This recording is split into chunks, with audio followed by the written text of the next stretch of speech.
So you just hired a new salesperson and they told you in the interview that they were going to kill it. They would work really hard. They'd be the first one in and the last one out. They even said that they have a little bit of experience. They told you that they would make all the calls and do the follow-ups and manage the pipeline and the CRM, and a week or two or three or four go by, or in some cases, for some of you guys that don't know the 5 signs of a bad sales hire, you let them stick around in your business for way too long. And honestly, there's almost nothing worse in your business than letting a bad salesperson just hang around for like a really long time. And there's a lot of reasons for that, and I might have to shoot a different video. That's not the topic. The topic here today is the 5 telltale signs that you hired the wrong salesperson. By the way, my name is Stupar, and if you're new to this channel, all I do is I talk about sales and business so that you, as a business owner or a sales professional, can make more money and live a better life. And if you're returning here because you are a subscriber and you're in the know, then welcome back. I got another banger for you. So let's dig into the 5 telltale signs that you hired the wrong sales rep.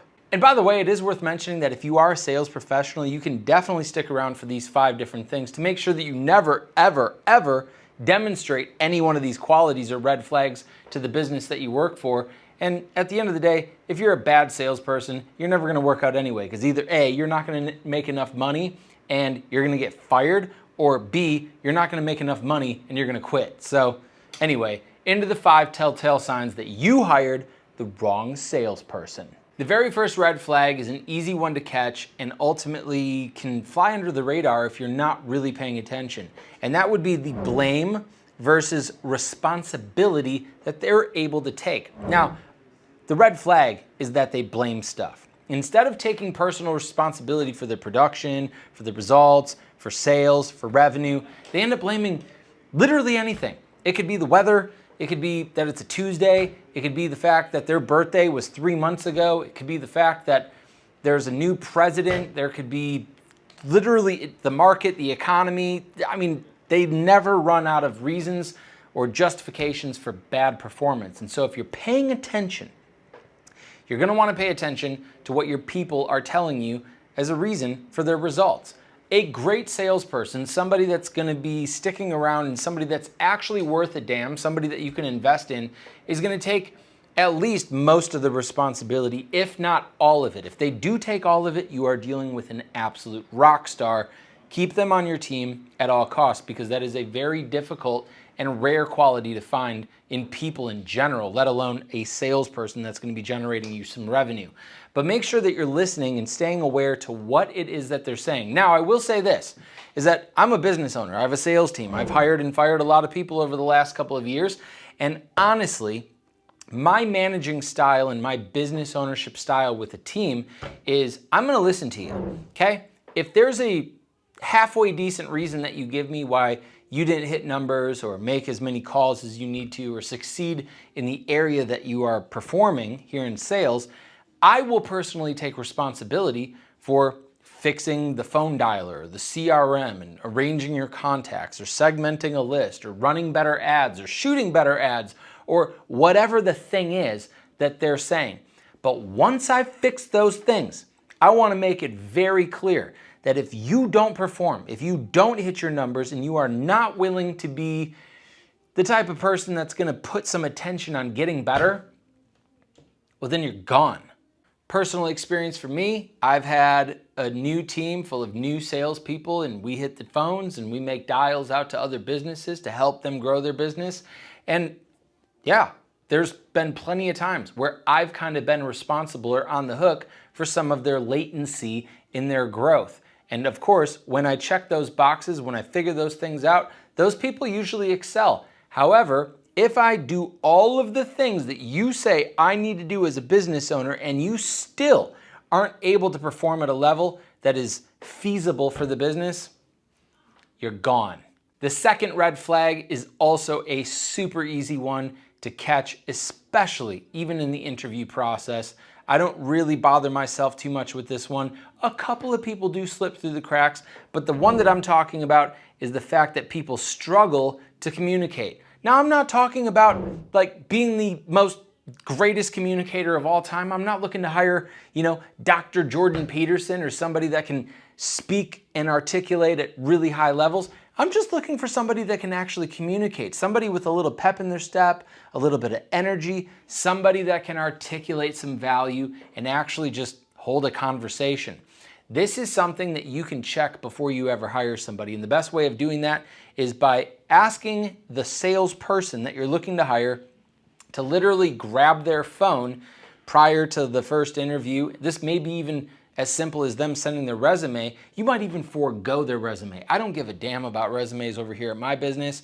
All I care about is, can you, one, follow directions, and two, the directions are shoot a 60-second selfie video and send it to me and explain to me why you're valuable and why you should work in my company and why my company might very well go out of business unless I actually hire you. All I'm looking for is what a person looks like. Do they take care of themselves? But most importantly, can they communicate? Can they just say a sentence without 50 word fillers? And can they actually articulate a real thought? At the end of the day, if they can't do that, then I don't bother even interviewing them. I don't even call them back, because why would I want to spend my time communicating with somebody who can't communicate? Hopefully you catch a little bit of what I'm saying right here. The third red flag is also something that may end up taking a little bit of time to reveal, but you should be able to catch it pretty quickly. And I'm talking about urgency, or what some people call hustle. I'm talking about somebody that's ready and willing to move fast. When there's a follow-up that needs to be done, boom, they're on the spot. When a new lead comes in, I don't have to be concerned about them reaching out to that customer or making that call or shooting that text message or writing that email. It gets done. And by the time that I reach out to check if it's done, it's done. They act with urgency. What they do as a salesperson is important enough to put nearly anything else that's going on in their life to the wayside temporarily so that they can focus on that sales activity, whatever that is, a new lead or follow-up. I'm talking about being urgent. I was actually recently listening to Jim Rohn, and he was talking about the fact that the number one trait that successful people have is urgency. They are at a location or a place trying to get to a destination, and they're not just biding their time or waiting to get there or just patiently sitting around for something to happen.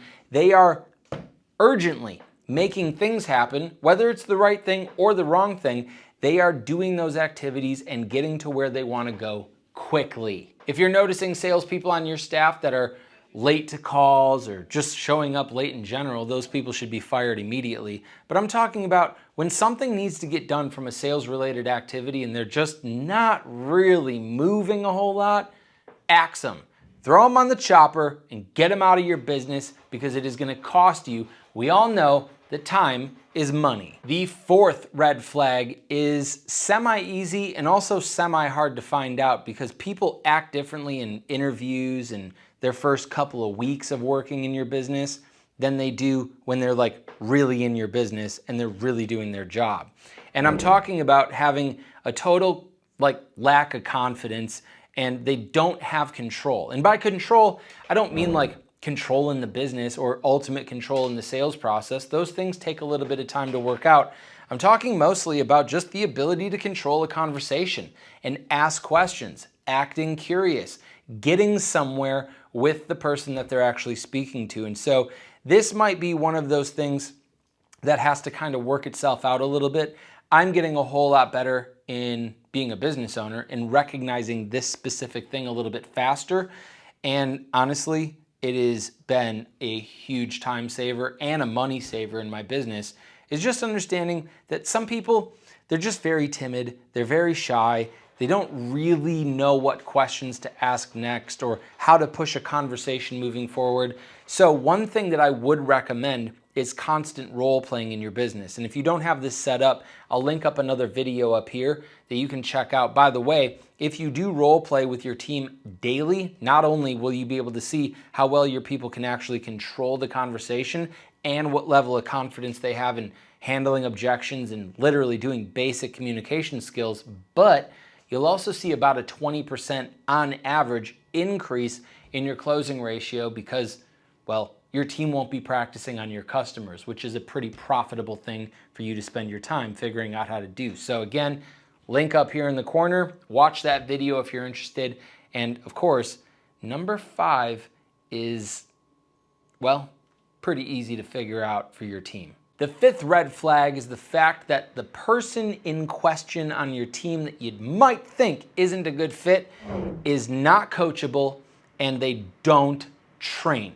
What I mean by this is that when they get positive feedback, when they're getting advice, not only from you, but you see them getting advice from other team members or salespeople or anybody else in the business, and they kind of, shrug it off and they just continue doing whatever it was that they were doing, well then you know that this is not a good person. The best athletes, the best rock stars, the best actors, all of the famous people that are really good at what they do, they're all coachable, even at the highest levels. Michael Jordan had a coach and a trainer. Kobe Bryant hired out a coach and a trainer. And Dwayne Wade did, all with Tim S. Grover. And that would literally just be one example of 3 of the best basketball players to literally ever play the game, all hired the same exact coach, even at the top of the top of the top of where they were at.